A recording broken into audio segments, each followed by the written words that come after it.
আসসালামু আলাইকুম, সকলকে আমন্ত্রণ আনন্দ টিভি রাতের সংবাদে। আপনাদের সঙ্গে আছি আমি ছোয়া খন্দকার। গাজীপুরে প্রশাসনের নাকে ডগায় কোনো প্রকার নিয়ম নীতির তোয়াক্কা না করেই অস্বাস্থ্যকর পরিবেশে দীর্ঘদিন ধরে একটি কারখানায় তৈরি হচ্ছে বাহারি রকমের শিশু খাদ্য। বিএসটিআর অনুমতি ছাড়াই তৈরি হচ্ছে চিপস, আইসপপ ও চানাচুর সহ বিভিন্ন পণ্য। বিজ্ঞাপন দিয়ে এসব পণ্য বাজারজাত করছে প্রতিষ্ঠানটি।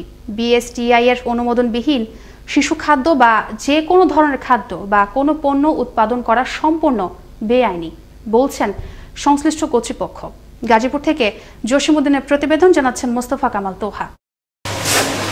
গাজীপুর মহানগরীর পশ্চিম জয়দেবপুরে প্রতিষ্ঠিত সৌম্য ফুড অ্যান্ড বেভারেজ নামের একটি কারখানায় দীর্ঘদিন ধরে বিএসটিআই এর লাইসেন্স ছাড়াই তৈরি হচ্ছে চিপস, আইসপপ, চানাচুর সহ বিভিন্ন পণ্য। প্রশাসনকে বৃদ্ধাঙ্গুলি দেখিয়ে কোনো নিয়মনীতি না মেনেই আটা, ময়দা ও রঙের সঙ্গে কেমিক্যাল মিশিয়ে দীর্ঘদিন ধরে তৈরি করা হচ্ছে শিশুদের এসব লোভনীয় খাদ্যপণ্য। এসব শিশু খাদ্যে ব্যবহার করা হচ্ছে রঙের পাত্র, সোডা, ক্ষতিকর কেমিক্যাল এবং মানব দেহের জন্য ক্ষতিকর অ্যামোনিয়া জাতীয় পদার্থ ইচ্ছে মতো মেশানো হচ্ছে রং। কিন্তু এই প্রতিষ্ঠানের বিরুদ্ধে এখনো পর্যন্ত কোনো আইনি ব্যবস্থা নেওয়া হয়নি বলে অভিযোগ স্থানীয়দের। আইনের যদি সঠিক প্রয়োগ করা হয় তাহলে আমার মনে হয় যারা ভেজাল প্রয়োগ করছে, ভেজাল খাবার তৈরি করছে, তারা একটু হলেও দমে যাবে। যদি কেউ ভেজাল মিশ্রিত করে খাদ্য উৎপাদন, শিশু খাদ্য উৎপাদন করে, সেটা আসলে শিশুর স্বাভাবিকভাবে স্বাস্থ্যসম্মতভাবে বেড়ে ওঠাটা কিন্তু খুব বাধাগ্রস্ত হয়। প্রতিষ্ঠানটি বিএসটিআই এর কোনো রকমের অনুমতি পায়নি বলে জানালেন বিএসটিআই এর ফিল্ড অফিসার শরীফ হোসেন। তাদের কাছে পত্র প্রেরণ করা হয়, কিন্তু অদ্যাবধি এটার কোনো উত্তর পাওয়া যায় নাই। বিএসটিআই থেকে কোনো রকম অনুমতি পায় নাই। অপরদিকে বিএসটিআই এর লাইসেন্স না পাওয়া পর্যন্ত কোনো প্রতিষ্ঠান বিএসটিআই এর লোগো ব্যবহার করতে পারবে না বলে জানালেন বিএসটিআই এর উপপরিচালক রিয়াজুল হক। নতুন লাইসেন্স একটা তার হাতে থাকতে হবে, লাইসেন্স না পাওয়া পর্যন্ত সে লোগো ব্যবহার করতে পারবে না। বিএসটিআই এর অনুমোদনবিহীন শিশু খাদ্য বা যে কোনো ধরনের খাদ্য বা কোনো পণ্য উৎপাদন করা সম্পূর্ণ বেআইনি। যদি কেউ করে থাকে তাহলে এই বিষয়ে আইনানুগ ব্যবস্থা গ্রহণ করা হবে বলে জানান জেলা প্রশাসক। বিএসটিআই এর অনুমোদনবিহীন শিশু খাদ্য বা যে কোনো ধরনের খাদ্য বা কোনো পণ্য উৎপাদন করা এটা সম্পূর্ণ বেআইনি। যদি কেউ এটা করে থাকে তাহলে আমরা শীঘ্রই এখানে পরিদর্শন করব এবং আমরা এই বিষয়ে আইনানুগ ব্যবস্থা গ্রহণ করব। শিশুরাই আগামীর ভবিষ্যৎ। শিশু খাদ্যে এমন ভেজাল এবং বিএসটিআই এর অনুমোদন ছাড়া কিভাবে এমন প্রতিষ্ঠান দিনের পর দিন শিশু পণ্য তৈরি করছে তা খতিয়ে দেখবে সংশ্লিষ্ট মহল, এমনটাই প্রত্যাশা সচেতন মহলের। মোস্তফা কামাল তোহা, আনন্দ টিভি, ন্যাশনাল ডেস্ক। ঢাকার ধামরাইয়ে লাবিব উদ্দিন নামের এক বৃদ্ধ শ্বশুরকে পিটিয়ে হত্যার অভিযোগ উঠল পুত্রবধূর বিরুদ্ধে। 999-এ কল পেয়ে মঙ্গলবার দুপুরে ধামরাইয়ের বাইশাকান্দার গোলকান্দা এলাকা থেকে মরদেহটি উদ্ধার করে মর্গে পাঠায় পুলিশ। এ ঘটনায় অভিযুক্ত পুত্রবধূ সুমি আক্তার সহ 3 জনকে আটক করা হয়। নিহত লাবিব উদ্দিনের শরীরের বিভিন্ন স্থানে আঘাতের চিহ্ন রয়েছে বলে জানান ধামরাই থানার উপপরিদর্শক জসিম। কক্সবাজারের পর্যটন কেন্দ্র খোলার সিদ্ধান্ত নেওয়া হলেও করোনা পরিস্থিতি খারাপ হওয়ায় সে সিদ্ধান্ত আবারও পেছানো হয়েছে বলে জানিয়েছেন বেসামরিক বিমান পরিবহন ও পর্যটন প্রতিমন্ত্রী মাহবুব আলী। মঙ্গলবার দুপুরে কক্সবাজার বিমানবন্দরের উন্নয়ন কার্যক্রম পরিদর্শনকালে কথা জানান প্রতিমন্ত্রী। এ সময় উপস্থিত ছিলেন সংশ্লিষ্ট মন্ত্রণালয়ের সচিব, চেয়ারম্যান ও কক্সবাজার জেলা প্রশাসক সহ পদস্থ কর্মকর্তাবৃন্দ। এটা মানুষের সেবা দেওয়ার জন্যই পর্যটন কর্পোরেশন বা আমাদের হোটেল মোটেল এগুলা। আজকে যেহেতু কোভিডের এই সিচুয়েশন একটু ঊর্ধ্বগামী, এই জন্য মানুষের সেফটি সিকিউরিটির কথা চিন্তা করেই কিন্তু এখন পর্যন্ত খোলা হয় নাই। এই যে আমরা তো সবকিছু রেডি। রাজধানী মিরপুরের 1,500-এরও বেশি গ্রাহকের গ্যাস, বিদ্যুৎ ও পানির বিলের 15 কোটি টাকা আত্মসাৎকারী জালিয়াত চক্রের মূল হোতা ফারুকের শাস্তি এবং টাকা ফেরত পাওয়ার দাবিতে মানববন্ধন করেছে ভুক্তভোগীরা। মঙ্গলবার রাজধানীর পীরেরবাগ এলাকার একটি সড়কে পালিত হয় এ মানববন্ধন কর্মসূচি। এ সময় ভুক্তভোগীরা জালিয়াতি চক্রের সম্পত্তি বাজেয়াপ্ত করারও দাবি জানান। মঙ্গলবার সকালে চাঁপাইনবাবগঞ্জের শিবগঞ্জের কালোপুর এলাকার একটি ডোবায় ভাসমান অবস্থায় মকবুল হোসেন নামের 70ঊর্ধ্ব এক বৃদ্ধের মরদেহ দেখতে পায় স্থানীয়রা। পরে পুলিশকে খবর দিলে লাশ উদ্ধার করে ময়নাতদন্তের জন্য মর্গে পাঠায় police.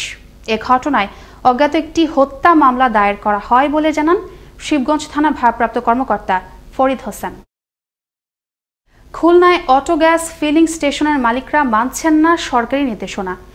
Bangladesh energy regulatory commission কর্তৃক এলপিজি অটো গ্যাসের দাম কমিয়ে নতুন দর নির্ধারণ করলেও দু একটি ছাড়া খুলনার অধিকাংশ ফিলিং স্টেশনে বিক্রি হচ্ছে চড়া দামে। এতে আর্থিকভাবে ক্ষতির মুখে পড়ছেন এলপিজি চালিত যানবাহনের চালক ও মালিকরা। একই সাথে উপেক্ষিত হচ্ছে সরকারি নির্দেশনা। খুলনা ব্যুরো প্রধান আমজাদ আলী লিটনের প্রতিবেদনে আরো জানাচ্ছেন ফয়সাল মাহমুদ।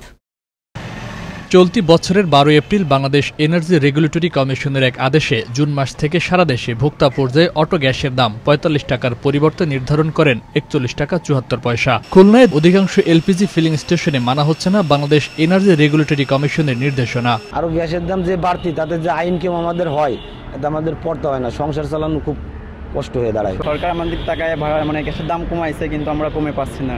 এদিকে ফিলিং স্টেশনের মালিকরা দুষছেন এলপিজি গ্যাস সরবরাহকারী প্রতিষ্ঠানগুলোকে। লাভ কোম্পানি কমায় নাই, পরিবেশক যারা, আমরা তো কোম্পানির গ্যাস কিনি, আমরা কিনে বেশি, তারা যেটা সিদ্ধান্ত নেবে সেটা আমরা মেনে নেব। তবে এর মধ্যে দুই একটি ফিলিং স্টেশন রয়েছে ব্যতিক্রম। তারা বাংলাদেশ এনার্জি রেগুলেটরি কমিশনের নির্দেশকে মেনে ভোক্তাদের কাছে গ্যাস বিক্রি করছেন। যখন আমরা খুব এটা ভোগান্তি পড়েছি, আমাদের কাছ থেকে গ্যাস বিক্রি হচ্ছে না, যখন পাম্পগুলো বন্ধ রয়েছে আমরা খুব অসুবিধার মধ্যে আছি। বাংলাদেশ এনার্জি রেগুলেটরি কমিশনের নির্দেশকে উপেক্ষা করলে তদন্তের মাধ্যমে আইন অনুযায়ী ব্যবস্থা নেওয়া হবে বলে জানালেন এই কর্মকর্তা। সরকারি নির্দেশনা কার্যকর করতে জেলা প্রশাসন সহ আইন প্রয়োগকারী সংস্থা জোরালো ভূমিকা রাখবে বলে মনে করছেন অটো গ্যাস চালিত যানবাহন মালিক শ্রমিকরা। ফয়সাল মাহমুদ, আনন্দ টিভি, ন্যাশনাল ডেস্ক। সোমবার সন্ধ্যায় মুন্সিগঞ্জের শ্রীনগরে বাবার সাথে পুত্রের বাগবিতণ্ডার জেরে বাবার ছুরিকাঘাতে মারাত্মক জখম হয় পুত্র ইমন। অবস্থার অবনতি হলে গুরুতর আহত অবস্থায় হাসপাতালে নেওয়া হলে কর্তব্যরত চিকিৎসক পুত্র ইমনকে মৃত ঘোষণা করেন। এ ঘটনায় বাবা গিয়াস উদ্দিনকে আটক করা হয় বলে জানান শ্রীনগর থানা ভারপ্রাপ্ত কর্মকর্তা হেদায়াতুল ইসলাম। আধুনিকতার এমন উৎকর্ষতার যুগেও ফেলনা জিনিস দিয়েও যে নান্দনিক কারুকার্যের নির্মাণ শৈলী স্থাপন করা যায় তারই বাস্তব উদাহরণ রংপুরের পীরগঞ্জের আবুল হোসেন। কোমল পানীয়র বোতল দিয়ে করছেন দ্বিতল বাড়ি নির্মাণ। এতেই রীতিমতো সাড়া ফেলে স্থানীয়দের মাঝে। ইন্টারনেটে দেখে শখের বশে নিজেই করছেন এমন বাড়ি নির্মাণ। এদিকে কাজ শেষে খরচ বিবেচনায় ভূমিহীনদেরকেও এমন বাড়ি করে দেওয়ার আশ্বাস দেন স্থানীয় জনপ্রতিনিধি। রংপুর থেকে মাহফুজ আলম প্রিন্সের প্রতিবেদনে আরো জানাচ্ছেন মোস্তফা কামাল তোহা। কোমল পানীয় এবং মিনারেল ওয়াটারের যে বোতলটি আমরা ফেলে দিই তা দিয়েই তৈরি হলো একটি বাড়ি। অনেকটা শখের বসেই এ বাড়ি তৈরি করেছেন রংপুরের পীরগঞ্জ পৌরসভার বৈরাগীপাড়া এলাকার আবুল হোসেন আঙ্গুর। ইন্টারনেটে দেখে 3 মাস আগে শুরু করেন শখের এ বাড়ি নির্মাণের কাজ।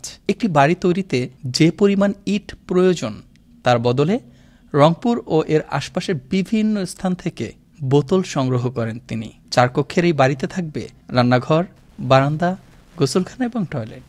এটাতে স্বল্প মূল্যেই ভালো একটা বাড়ি নির্মাণ করা যায়। আমি বোতল রাস্তার থেকে নেই, এভাবে বোতল সংগ্রহ করি। এরই মধ্যে ব্যতিক্রমী এই বাড়িটি এক নজর দেখতে ছুটে আসছেন অনেকেই। কেন এভাবে অনেক মানুষ অনেক জায়গা থেকে আসতেছে, দেখতেছে, আমাদের ঘরেও একটা আনন্দ মনে হচ্ছে।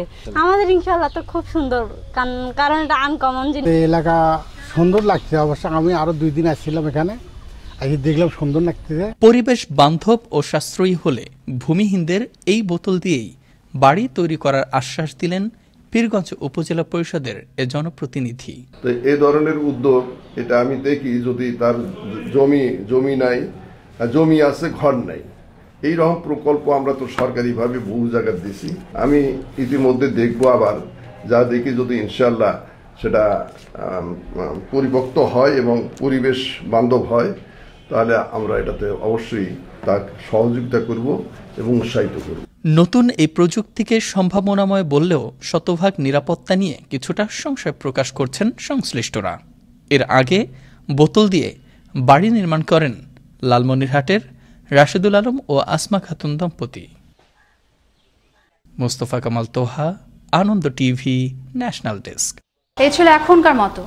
আনন্দ টিভি সর্বশেষ সংবাদ এবং বিনোদন সবার আগে দেখতে ভিজিট করুন www.facebook.com/anondtvbd এই পেজে। ধন্যবাদ সকলকে, শুভরাত্রি।